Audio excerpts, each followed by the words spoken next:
Hey, blessings to everybody out there.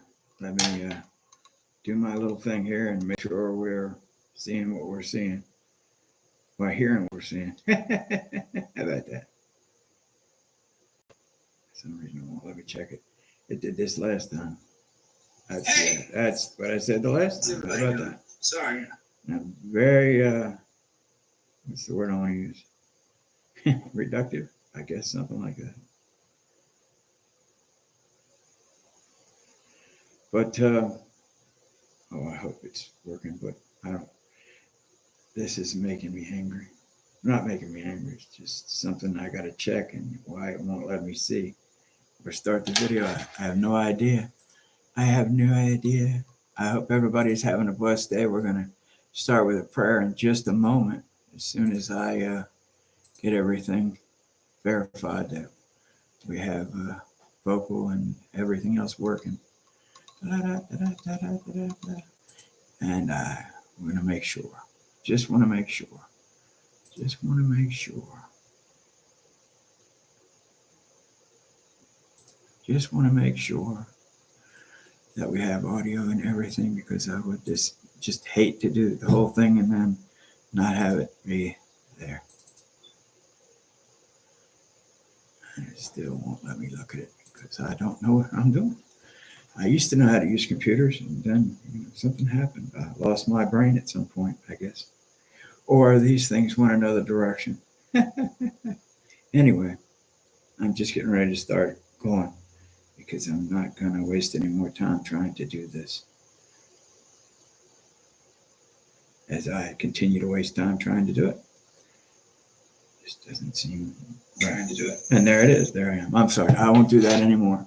I've tested it twice now and it's worked and we're all good. So for those of you who attempt to type something in the chat, I'm not even looking at that. I'm more concerned about reading and presenting the text as it's put in the book. There's going to be, just so you know, this is kind of not written like any other book I've ever seen, in that it's not paragraph and then paragraph and then paragraph and then next chapter. It's sort of broken up and there's graphs and such, and I'll put them up in the camera as they come up on the text. But let's say a prayer before we start, shall we? All right, Father God, King of heaven, creator of all things, I beg of you, let my words be of you. Let these words from this book help those out there to understand you more and come to you, Father, to serve your Son, to serve your mission, to serve his mission, to serve his kingdom, and the best that we can, Father. I pray this in Yeshua's holy name. Thank you, Father, for another day. Always thank you for another day, another chance to be a better servant, another chance. As he gulps down poison, but that's okay. That's okay. Okay, so the origin, birth, and childhood of Yeshua and Yochanan was John the Baptist, for those of you in suspense. So part one is the introduction and background of Yeshua, the Messiah, and Yochanan ben Zcharyah. The Gospel of John takes us back to the beginning of beginnings, before the physical universe was spoken into existence, the ultimate genealogy of Yeshua Messiah. And a quick interjection here, John would have been very familiar with books that we are not familiar with. John would have been familiar with scrolls and texts, like all of the Israelites at that time would have been, that have been ceremoniously removed from this or edited from this. I'm not going to go into that, but I'm just going to tell you that when you read John's account in the beginning of his book, in the beginning was the Word, and the Word was God, and the Word was with God. Not a thing was done. I mean, I'm paraphrasing there, but there's a reason he's saying that. You've read that before somewhere. We've not read it until we read it in John. And our version of Genesis says something different. But there are versions of Genesis out there that are available. I'm not going to be pushing anybody in any directions, but go do some investigation. Look into the Aramaic and Palestinian Targum. See how many times Jesus' name is used in the first 5 books there, right? So anyway, just like John did, the word of the Lord. So the Gospel of Luke documents in chronological order the beginnings and early ministries of both Yeshua as the Son of Man and Yochanan ben Zcharyah as the prophet who comes in the spirit of power and Elijah to prepare the way for Yod-Heh-Vav-Heh. Luke continues his chronological record of Yeshua's ministry in the Acts of the Apostles, which details the events leading up to the conclusion of Yeshua's 70-week ministry, which culminated in the final event of the spring feasts of Yod-Heh-Vav-Heh, the Shavuot or Pentecost. So let me turn that so there's no, I don't get phone calls or anything. I should put it in airplane, but whatever. Yeah, it's good. I'm going to butcher Yochanan's name a few times, though I get used to saying it. I've heard it many times, but saying it, hearing it, 2 different things.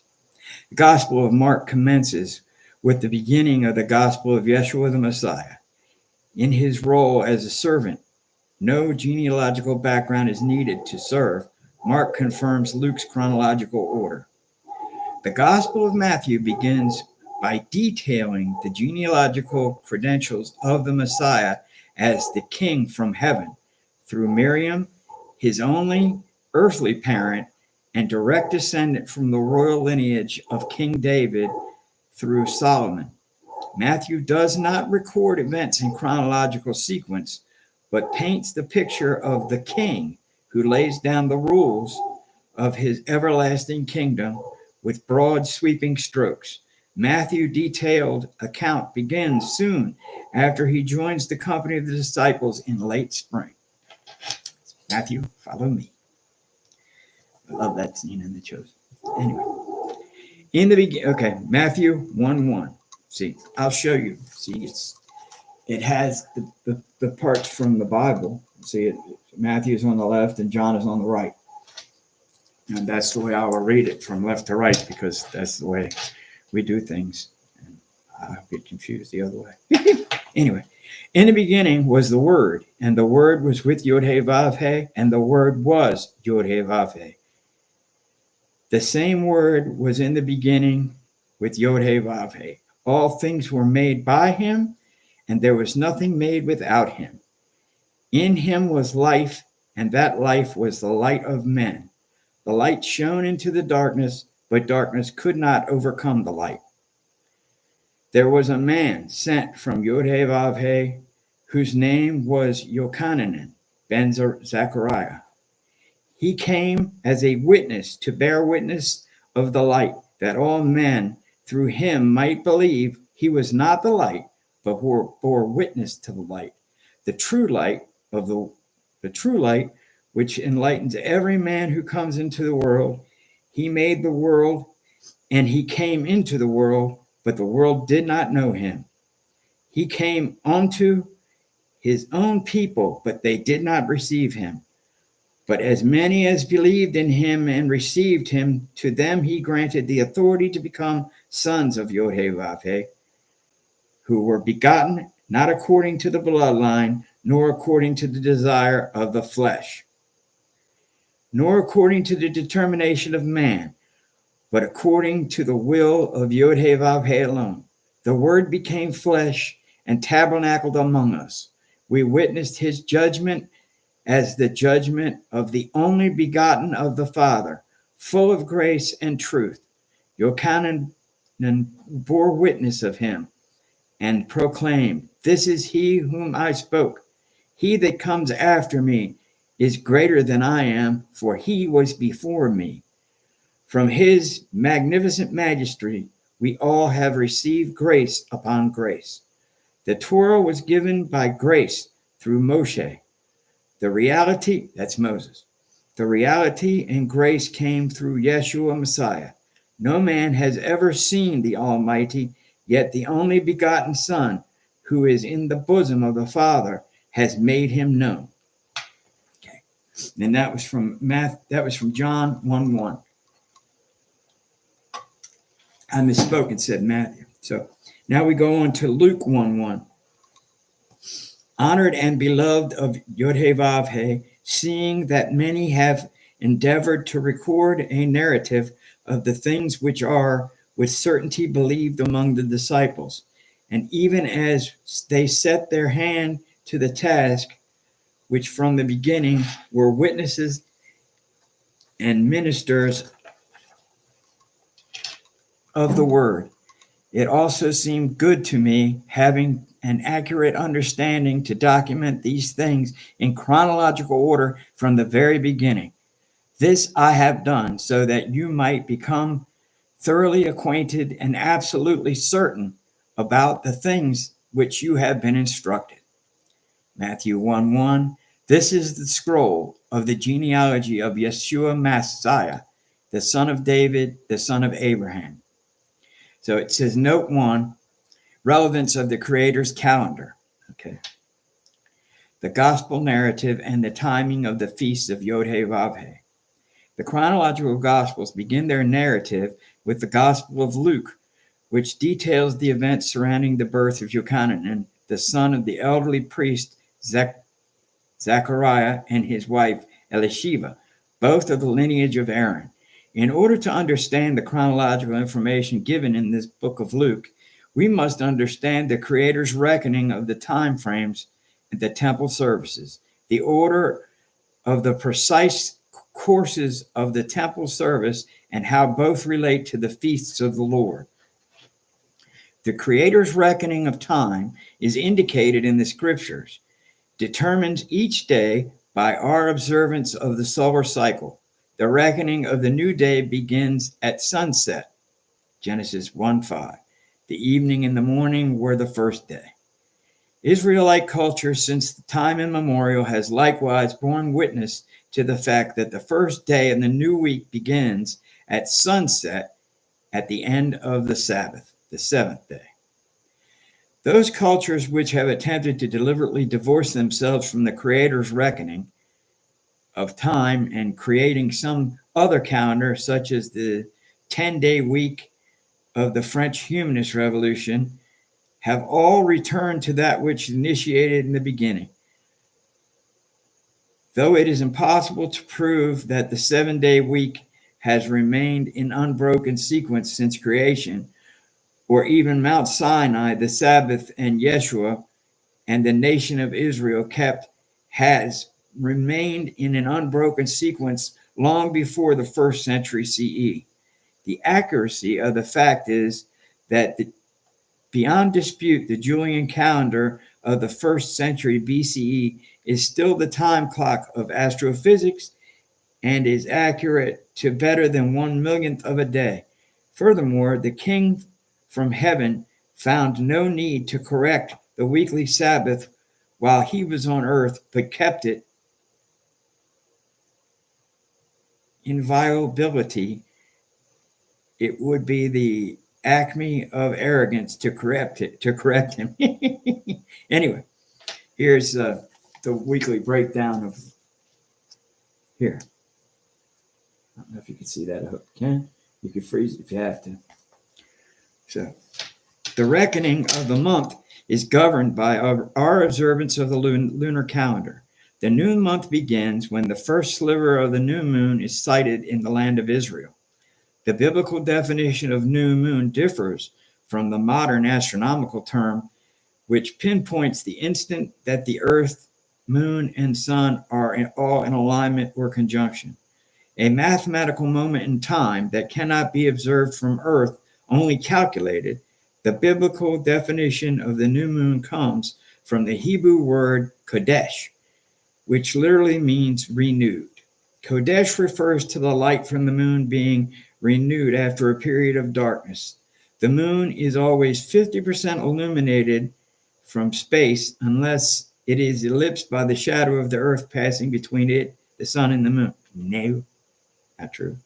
But from our vantage point on earth, the illumination of the moon is observed continuous cycle. The cycle is approximately 29.530587 days from one mathematical conjunction to the next.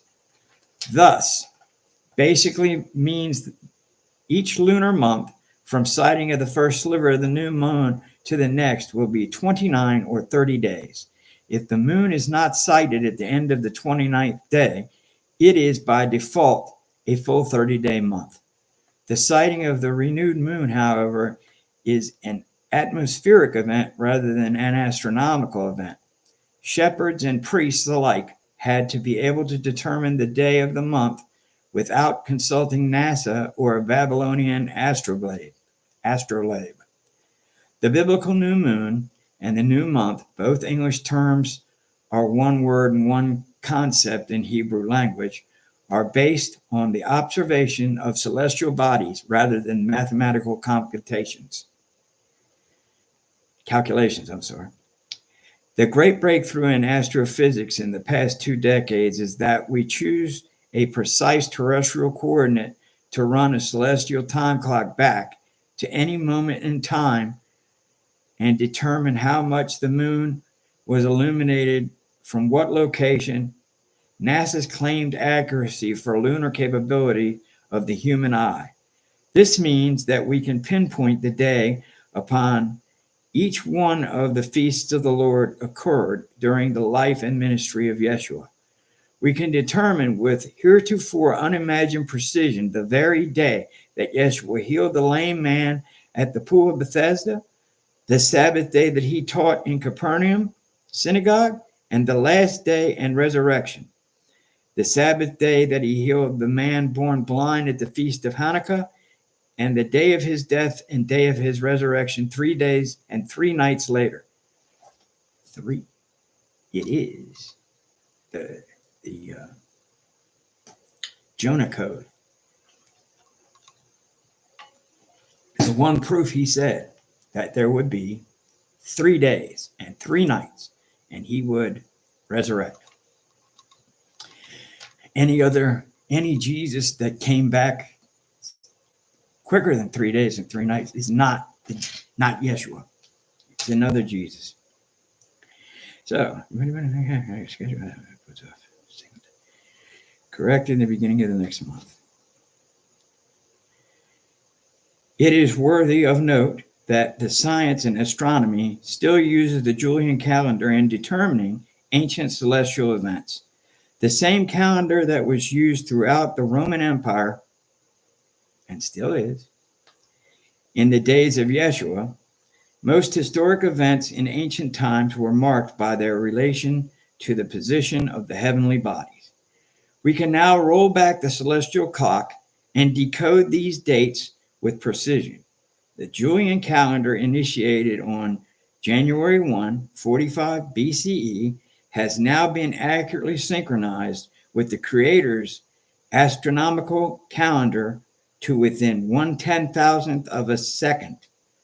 4 times in antiquity, both calendars were in use in Israel when Yeshua walked the Roman roads that still crisscross Galilee today.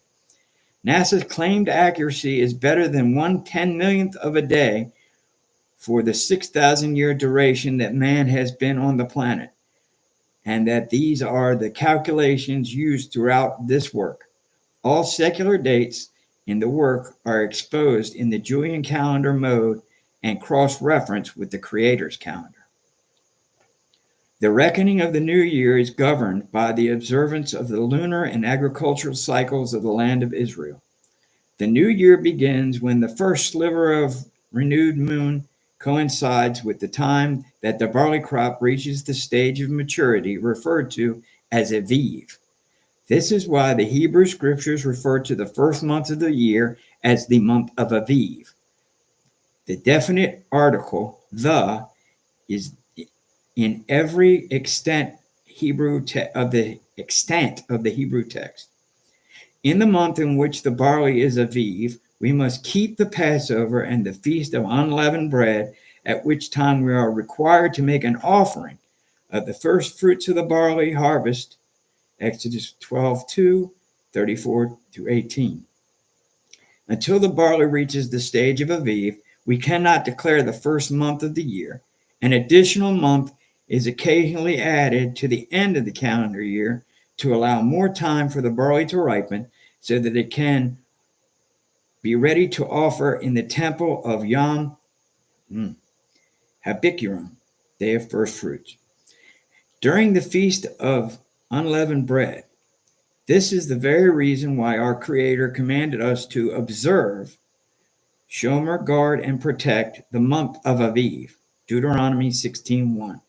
Just as we are commanded to shomer the Sabbath, Deuteronomy 5:12. And we go. Okay, here we go.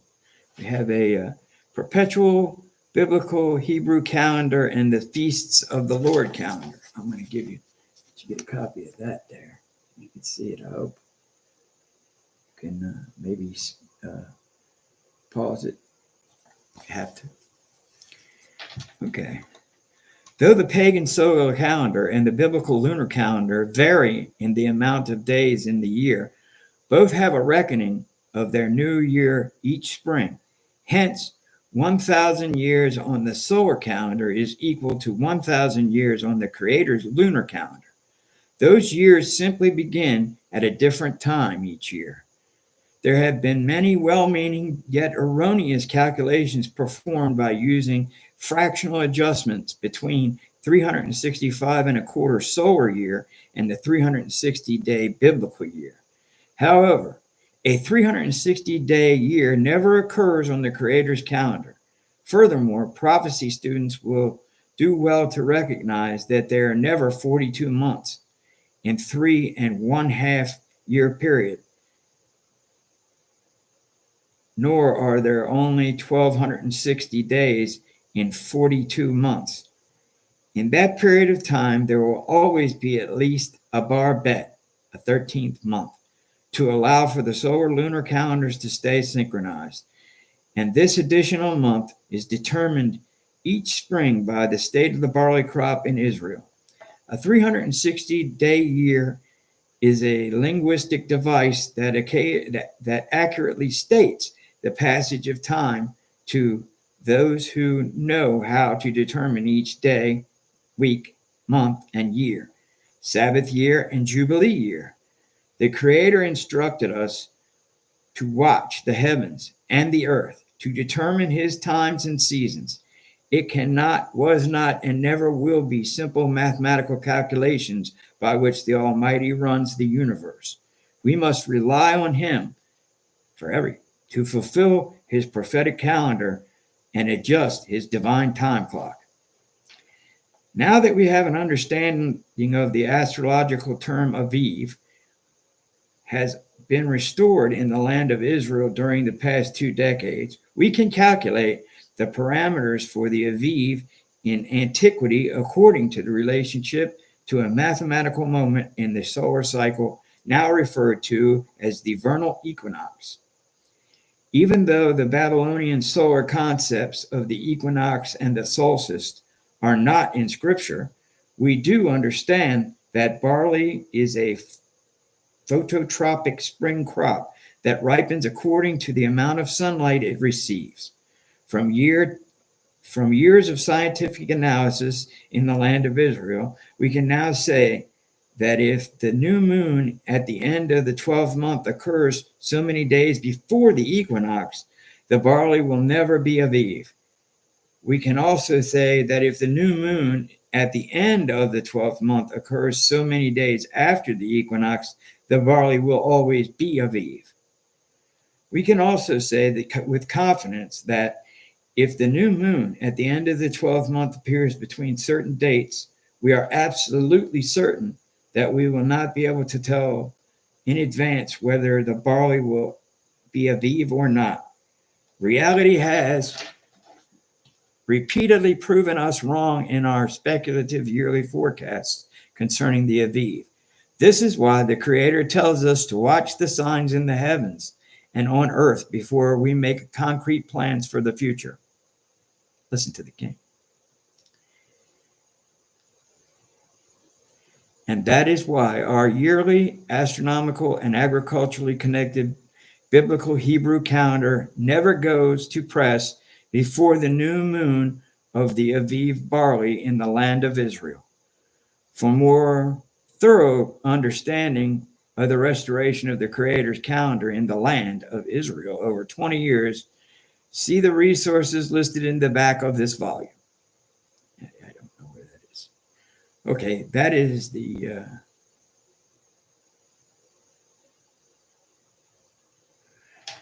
right, we'll move on to part 2. I'll have to add that to the title. But part 2, Zcharyah serves in the temple according to the course of the Aviah. I think that's how you, Aviah, yeah, that's how you pronounce that. Biblical Hebrew calendar, 7th day of the 3rd month, 3997 from creation. Saturday, June 2nd, 4 BCE.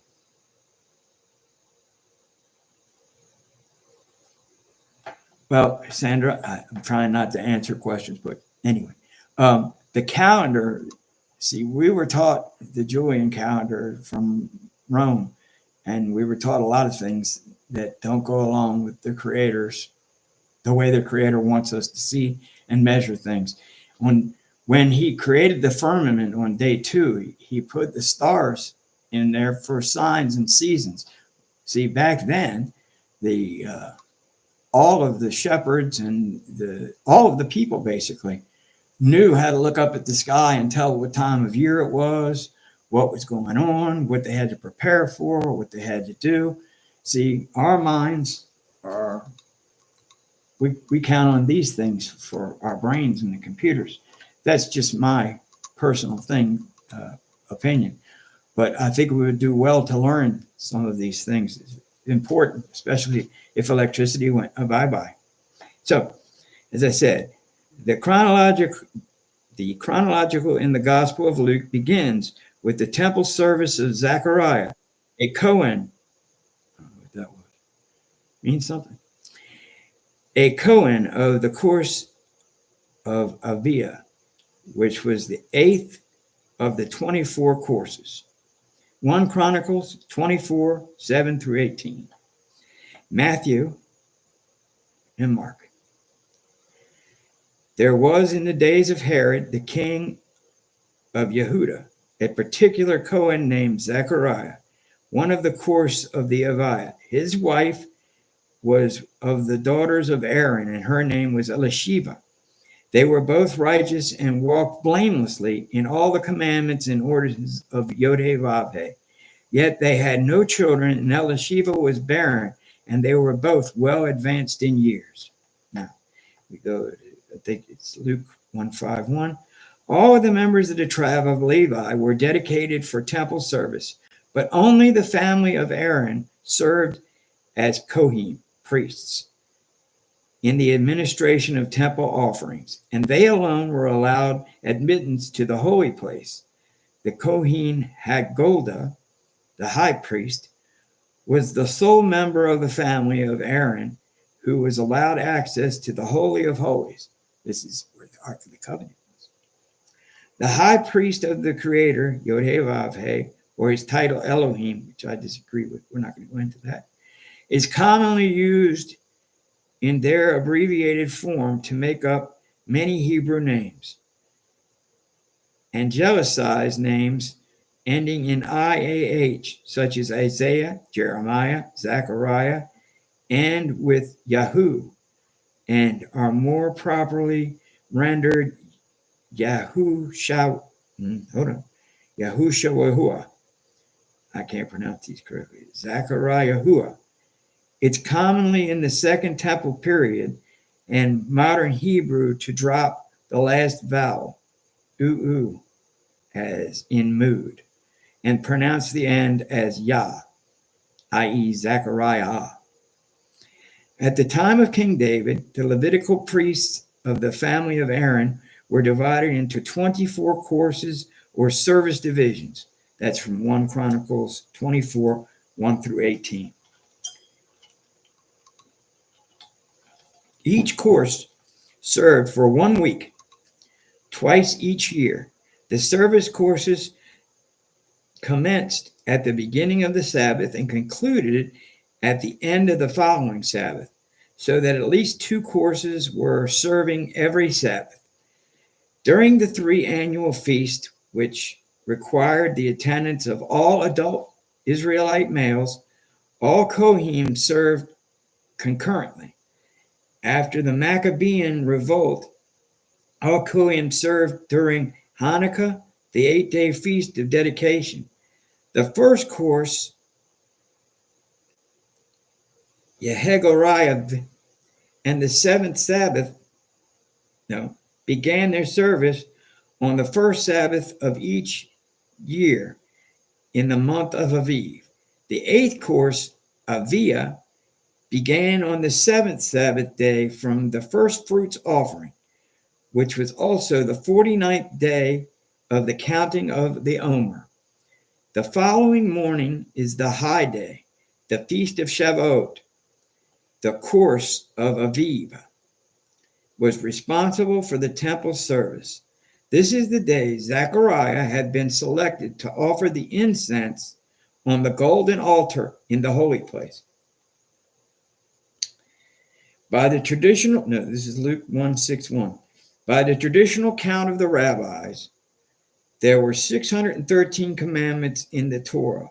Of those commandments, only a few were applicable to children, some were only to women and not to men, and there were some only to men and not to women, some only to Levites among the men, and some only pertained to the Kohanim, serving in the temple during specific feasts. The commandments and ordinances that directly applied to Zcharyah and Elisheva were much more specific and numerous than the commandments that applied to the average Israelite. Yet in all of these commandments, they were absolutely blameless. The concept that the commandments of Yod-Heh-Vav-Heh are grievous and impossible to be obeyed is a Gentile invention. The belief and keeping all of the instructions of the Torah would make a person righteous in all Gentile invention. No, the belief that keeping all of the instructions in the Torah would make a person righteous is also a Gentile invention. Shaul, Paul, instructed the believers in Galatia who became deluded by the idea that a person could earn righteousness by obedience to rules. We who are raised Jewish and are not pagan Gentiles know that a man is not justified by works of the law, but only by faith in Yeshua Messiah. Galatians 2:15-16. And it is written, Abraham believed, Yod-Heh-Vav-Heh, and it is reckoned as righteousness unto him. The name of Elohim, God, Abraham, Yitzhak, and Yaakov were revealed to mankind and recorded in the Hebrew scriptures, Exodus 3:15. The holy name Yod-Heh-Vav-Heh appears at least 6,823 times in the Hebrew scriptures and is commonly camouflaged behind the capitalized forms Lord and God. In the English versions of the Bible, both Lord and God are nondescript titles that are used to designate the pagan deities of many cultures. The Pharisee rabbis instructed the use of the proper name Yod-Heh-Vav-Heh, restricted the use of the proper name Yod-Heh-Vav-Heh as early as the 2nd century BCE and forbade its use after the 2nd century CE. As a result, the name of the Almighty fell into disuse and finally obscurity, to where the correct pronunciation was lost to antiquity. Jeremiah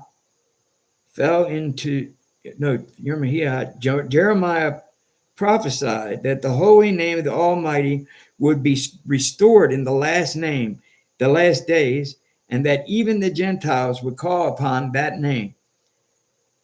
To the chagrin of the religious leaders who still forbid his proper use,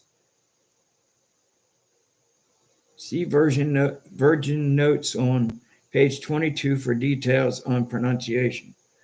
We already went past that. I went over that, I believe. The Torah promises a faithful womb to those who are obedient in the commandments of the Almighty. Zcharyah and Elisheva appeared to be faithful, but to their friends and family, their barrenness revealed displeasure on the part of the one who sees all. Though their hope for an heir was disappointed, neither held any enmity in their hearts against the Almighty, nor towards their lot in life as servants of the congregation of Israel. They remained faithful all of the days of their life. Let's go back to 22 and go over that pronunciation real quick here. If you have a moment, just bear with me. There's nobody still here. Everybody's left. Yay!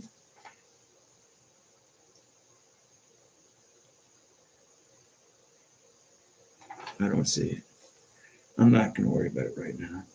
I'll look for it and come back to it. So we're up to part 3, which is Gabriel's announcement to Zcharyah here.